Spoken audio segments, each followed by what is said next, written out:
Assalamualaikum warahmatullahi wabarakatuh. Selamat datang anak-anakku semuanya. Semoga kita semua tetap diberi kesehatan ya. Amin ya robbal alamin.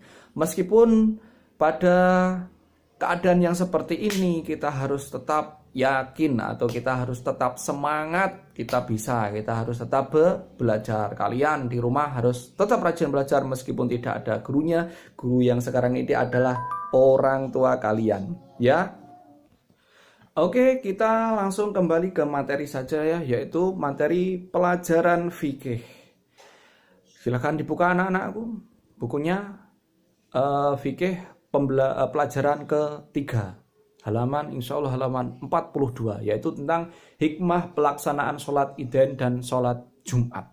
Kalian buka dulu. Sebelum melihat video ini, tentunya kalian harus sudah membacanya materinya dulu, yaitu saya akan menerangkan keutamaan sholat Idain. Nah, kita agak sedikit mengulang pelajaran yang dahulu. Apa itu yang namanya sholat Idain? Ada yang tahu? Ya, betul. Sholat Idain adalah sholat 2 hari raya bagi umat Islam. Ingat, 2 hari raya itu apa saja? Ada hari raya 1, Idul Fitri yang sebentar lagi ini akan kita hadapi. Yang kedua adalah hari raya Idul Adha atau biasa dijuluki dengan hari raya Kurban. 2 hari raya ini disebut dengan Idain, artinya 2 hari raya. Nah, kedua hari raya ini pelaksanaannya berbeda. Maksudnya berbeda itu apa? Tanggalnya. Kapan terjadi? Tanggalnya tidak memakai tanggal yang Januari, bulannya yang Januari, Februari, Maret, April itu enggak ya. Akan tetapi memakai kalender yang apa? Hijriah. Hijriah itu apa itu? Yang kalender seperti ini. Misalkan hari raya terjadi, hari raya itu pasti jatuh pada tanggal 1 bulan Syawal. Sedangkan hari raya itu yang Idul Fitri ya. Sedangkan yang Idul Adha itu terjadi pada atau jatuh pada tanggal 10 bulan Dzulhijjah. Nah, di sini sekarang saya mau menerangkan tentang keutamaannya sholat Idul Fitri. Keutamaan sholat Idul Fitri yaitu apa saja? Nah, di situ tadi sudah saya sebutkan bahwasanya Idul Fitri itu terjadi pada tanggal 1 Syawal, di mana setelah 30 atau 29 hari tergantung bulannya, umat Islam seluruh dunia ini menjalankan puasa Ramadan.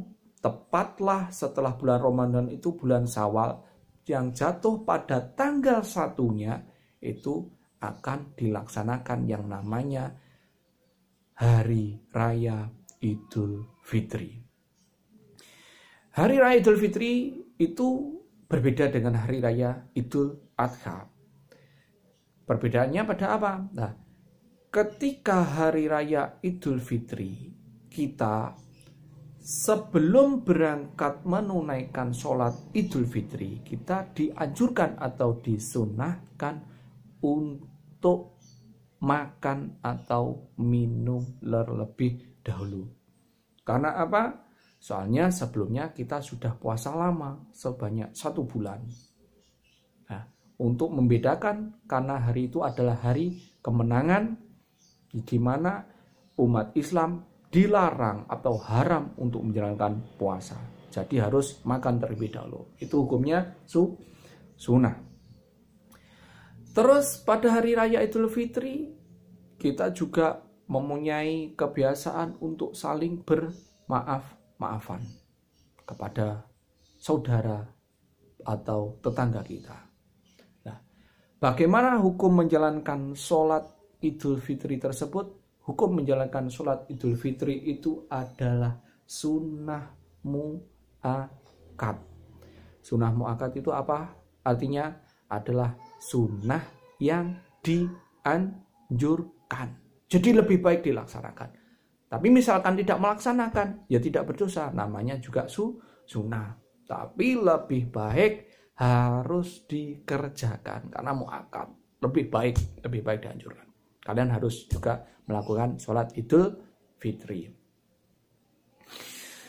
Nah, Hari Raya Idul Fitri itu tadi juga saya sudah sebutkan, disebut juga hari kemenangan. Maksudnya kemenangan itu bagaimana? Maksudnya yaitu umat Islam setelah berjuang melawan hawa nafsu selama 1 bulan pada bulan Ramadan. Apa saja hawa nafsunya itu? Semuanya makan, tidak makan, tidak minum pada siang hari.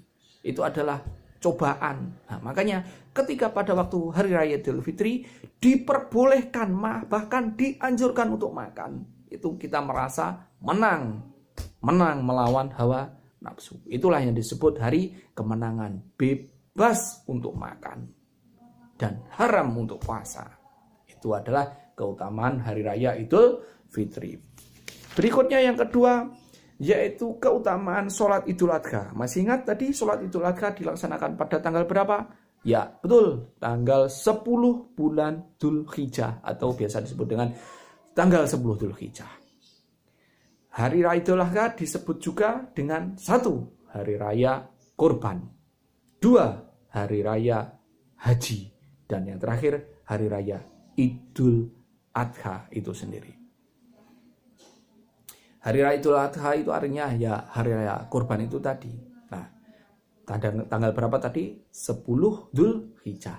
Baru setelahnya, besoknya, berarti tanggal berapa? 11, 12, 13, 3 hari setelah tanggal 10 ini. Saya ulangi lagi, tanggal 11, 12, 13 bulan Dzulhijjah disebut Hari Tasyrik.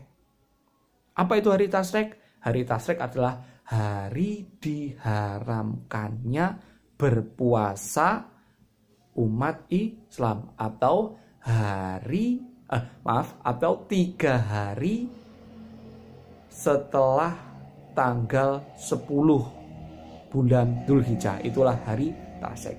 Diharamkan untuk apa? Diharamkan untuk berpuasa. Pak, itu hari Idul Adha kan hari raya kurban. Boleh? Apakah boleh menyembelih hewan kurban itu tidak pada tanggal 10? Boleh. Hewan kurban boleh disembelih selama pada hari Tasyrik, yaitu tanggal 11, 12, 13 masih boleh menyembelih hewan kurban. Seperti pada sekolahan kita, biasanya menyembelih hewan kurban pada tanggal 11, bukan pada tanggal 10 Dzulhijjahnya. Nah, terus hewan apa saja Pak yang bisa dipakai untuk berkurban? Ya, yang bisa dipakai berkurban adalah kambing atau domba, sapi, dan kambing, sapi atau domba itu, atau dan unta, ya. Unta, kalau di Arab unta, kalau di sini mahal unta tidak ada. Dan hewan-hewan itu pun harus mempunyai kriteria syarat boleh untuk dikurbankan. Syaratnya apa saja? Harus sehat. Gak boleh kurban dengan hewan yang cacat atau sakit-sakitan atau cacingan, gak boleh. Yang kedua harus sudah powel. Powel itu umurnya sudah dewasa. Powel itu kalau kambing giginya sudah rumpal, sudah ganti, itu namanya powel. Ya.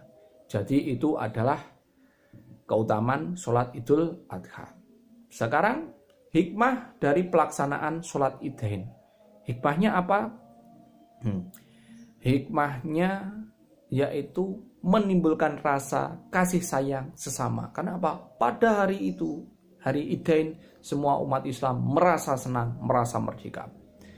Yang kedua, sarana untuk menyebarkan syiar Islam. Karena satu dunia semuanya merayakan, saling memaafkan, saling menyembelih hewan kurban, dan dibagikan kepada sesama. Oh iya, tadi ada yang lupa. Ingat ya, setelah menyembelih hewan kurban itu tidak boleh dimakan sendiri, tapi harus dibagikan. Namanya juga berkorban. Dan yang wajib berkorban itu adalah orang yang sudah mampu.